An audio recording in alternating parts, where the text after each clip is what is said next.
In a story published by the New York Times on January 7, 2021, and updated on January 20th, 2021, her name will now be connected to that date and to shaky footage showing a crowd of rioters smashing glass on the door leading to the Speaker's lobby of the Capitol. At the front of that crowd is a small figure of Miss Babbitt wearing snow boots, jeans, and a Trump flag wrapped around her neck like a cape. "Go, go," she shouts, and then two men hoist her up the rim of a broken window as she sticks her head through the frame. A Capitol police officer in plain clothes fires a shot, and she falls back into the crowd. Blood starts pouring from her mouth. According to that account, Ashley Babbitt had joined the Air Force immediately after high school, where she met and married her first husband, Timothy McKenty. Served only 4 years on active duty, working as an enlisted security forces controller, a job whose duties include guarding gates at Air Force bases, and was deployed to Afghanistan and Iraq.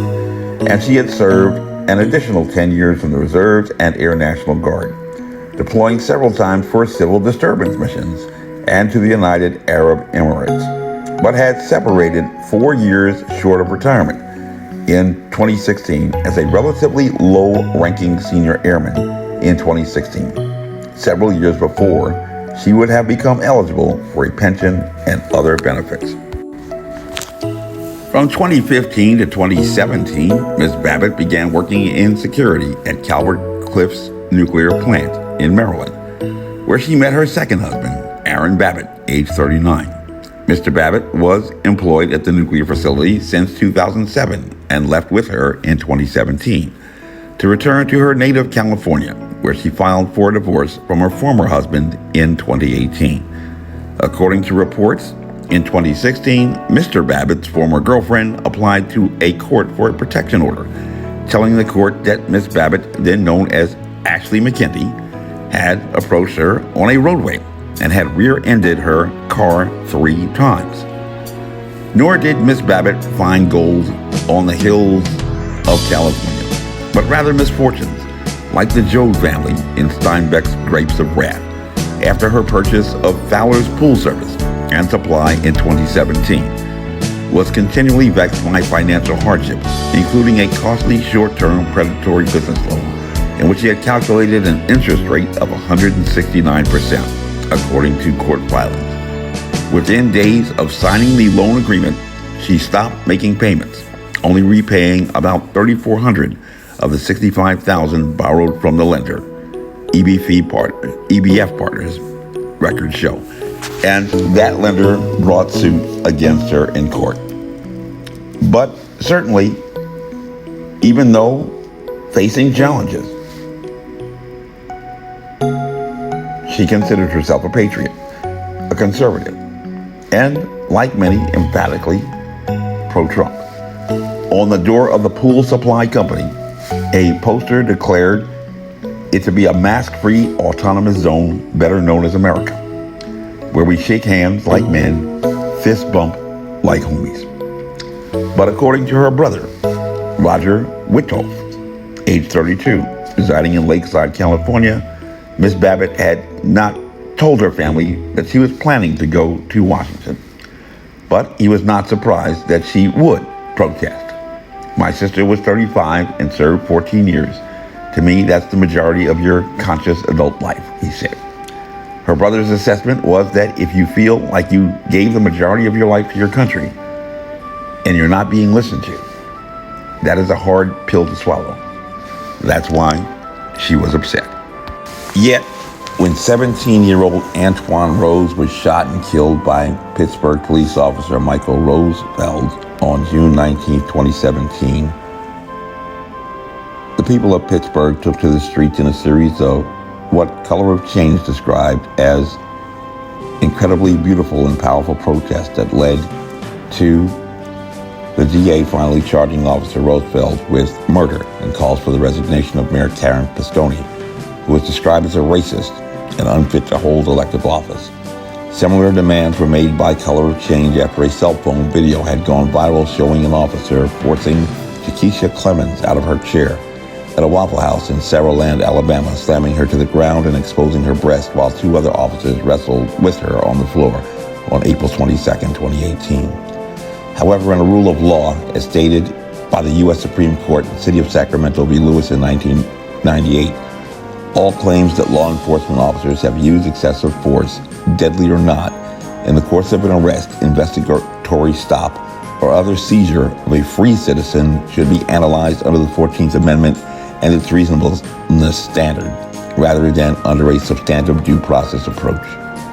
The court noted, quoting in its 1986 decision in Whitley v. Albers, that in making and carrying out a decision involving the use of force to restore order in the face of a prison disturbance, prison officials undoubtedly must take into account the very real threats the unrest presents to inmates and prison officials alike, in addition to the possible harms to inmates against whom force might be used.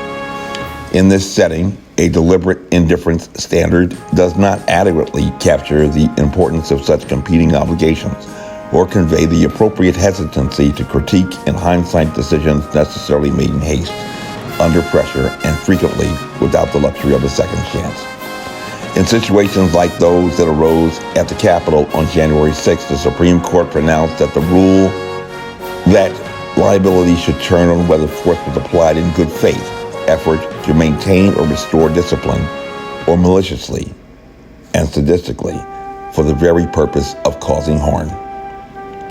Looking at the events in the video, were those actions done in good faith to maintain or restore discipline?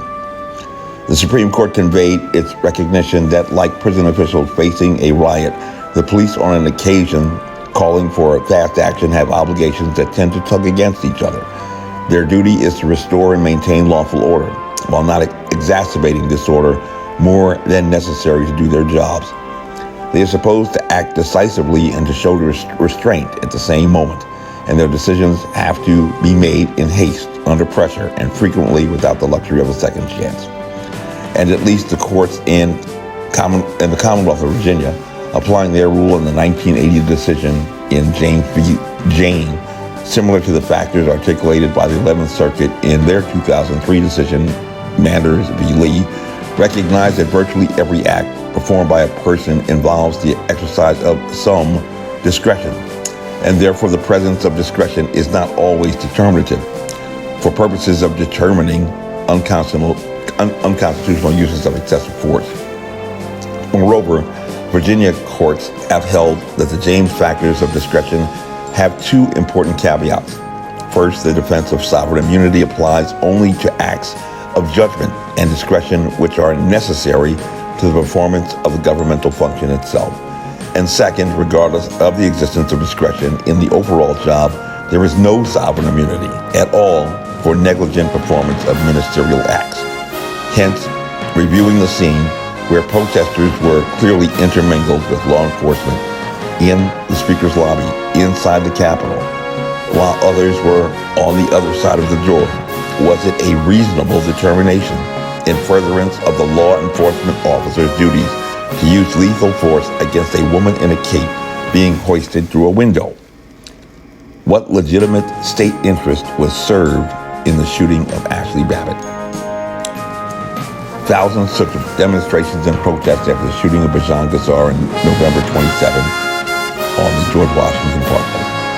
After a car chase that lasted less than 4.5 minutes, where at no time did the fleeing suspect engage in reckless driving, even taking the precaution to stop at a stop sign during a police chase, where he turned on his left-hand turn signal, providing an opportunity for officers to finally trap the vehicle and fire multiple shots at point-blank range, landing 4 shots in the left side of his head and 1 in his right wrist. Under circumstances where the suspect posed no apparent danger to any of the officers who had arrived in 3 patrol cars at that incident scene. But a similarly situated Caucasian woman in a cape being hoisted through a broken window is somehow different and considered a dangerous insurrection because she voted for another person in an election. How reasonable is that? My name is Major Mike Webb, and by God, I am running for governor of Virginia. I ask that every Virginian and American true, like the motto of the infantry, follow me, and we shall overcome. Honest. And y'all come back now. Yeah. This advertisement was authorized by Mike Webb.